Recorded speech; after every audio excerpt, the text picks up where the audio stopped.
वयोवृद्ध व्यक्तीचे जबरदस्ती घेतलेले चुंबन कारण समजताच पोलीस हादरले, महिलेला जागीच अटक। परिसरातील लोक थबकले, ज्यांनी ऐकलं ते एकच म्हणाले, हे मिळवण्यासाठी कोणी इतक्या खालच्या थराला जाऊ शकतं?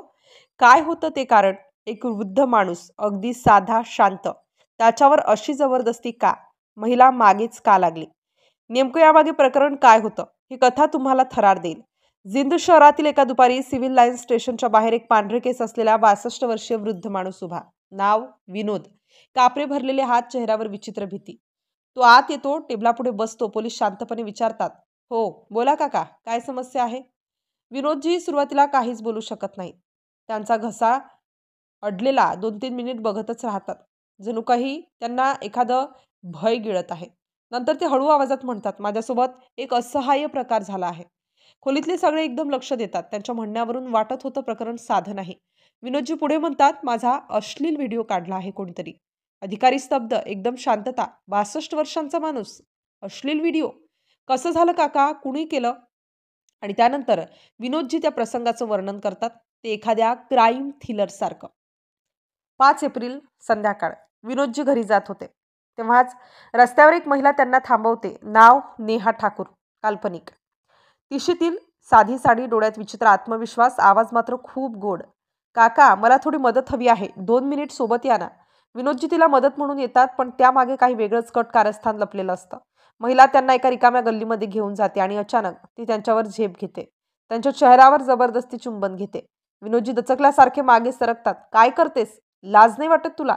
ते रागावतात, पण त्या क्षणीच तिच्या चेहऱ्यावर एक भयानक स्मित दिसतं। ती खिशातून मोबाईल काढते आणि थंड आवाजात म्हणते, काका, सगळं रेकॉर्ड झालंय, तुम्ही मला चुंबन दिलंय, तुमचं करिअर, तुमची इज्जत, तुमचं आयुष्य माझ्या हातात आहे।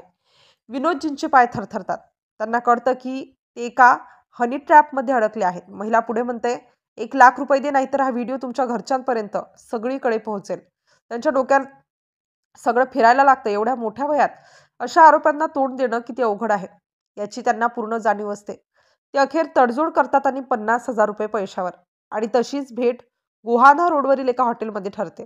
ठरलेल्या दिवशी विनोदजी पैशांसह हॉटेलमध्ये पोहोचतात, पण यावेळी ते एकटे नसतात, ते पोलिसांना आधीच माहिती देतात। महिला हॉटेलमध्ये येते, तिच्या चेहऱ्यावर पुन्हा तोच आत्मविश्वास। विनोदजींकडे हात पुढे करते, पैसे 3 सेकंदात छापा। महिला एकही वाक्य बोलायच्या आधी ताब्यात घेतली जाते। तिच्या बॅगमधून 50,000 रुपये, फोनमध्ये वृद्धाचे व्हिडिओ आणि इतर लोकांना अनेकांना ब्लॅकमेल केल्याचे पुरावेही सापडतात। खोलीत उभ्या असलेल्या अधिकाऱ्यांनी एकच शब्द म्हटला, हे किती घृणास्पद आहे। महिलेची चौकशी सुरू होते। तिने कबूल केले की तिने अशा पद्धतीने अनेकांना अडकवलं होतं, कधी गोड बोलून, कधी जबरदस्ती करून, तर कधी धमकी देऊन।